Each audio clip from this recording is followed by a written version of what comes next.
ഗുജറാത്ത് മുൻ ആഭ്യന്തരമന്ത്രി അമിത് ഷായുടെ നിർദ്ദേശപ്രകാരം ഗുജറാത്ത് ഐബിയും ഭീകരവിരുദ്ധ സ്ക്വാഡും യുവതിയുടെ ഫോൺ ചോർത്തുകയും തുടർച്ചയായി നിരീക്ഷിക്കുകയും ചെയ്തുവെന്നാണ് കേസ്.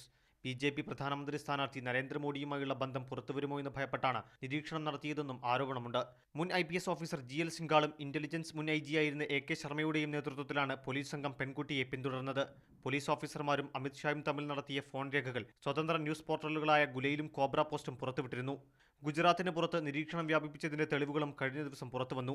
ഇതോടെയാണ് 1956 ഇൻക്വയറി കമ്മീഷൻ ആക്ട് പ്രകാരം അന്വേഷണത്തിന് കമ്മീഷനെ നിയോഗിക്കാൻ കേന്ദ്ര മന്ത്രിസഭ തീരുമാനിച്ചത്.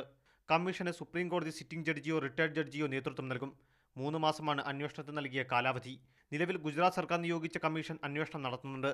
എന്നാൽ ഗുജറാത്തിൽ മാത്രമാണ് ഇതിന്റെ അധികാരപരിധി. ഗുജറാത്തിന് പുറത്തും നിരീക്ഷണം നീണ്ടതിനാൽ ഈ അന്വേഷണം പര്യാപ്തമാകില്ല. കേന്ദ്രമന്ത്രിസഭാ തീരുമാനം രാഷ്ട്രീയ പ്രേരിതമാണെന്നാരോപിച്ച് BJP രംഗത്തെത്തി. It's a clear case of political vindictiveness coming to play. The BJP shall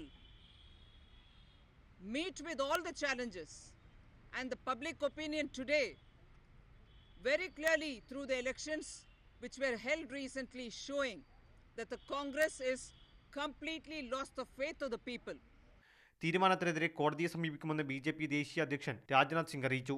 അതേസമയം അന്വേഷണത്തെ കോൺഗ്രസ് സ്വാഗതം ചെയ്തു. സംഭവം ഇന്ത്യൻ ടെലിഗ്രാഫ് ആക്ടിന്റെയും IT ആക്ടിന്റെയും ലംഘനമാണെന്ന് കോൺഗ്രസ് വക്താവ് ദിഗ്വിജയ് സിംഗ് പറഞ്ഞു. മീഡിയ 1 ഡൽഹി.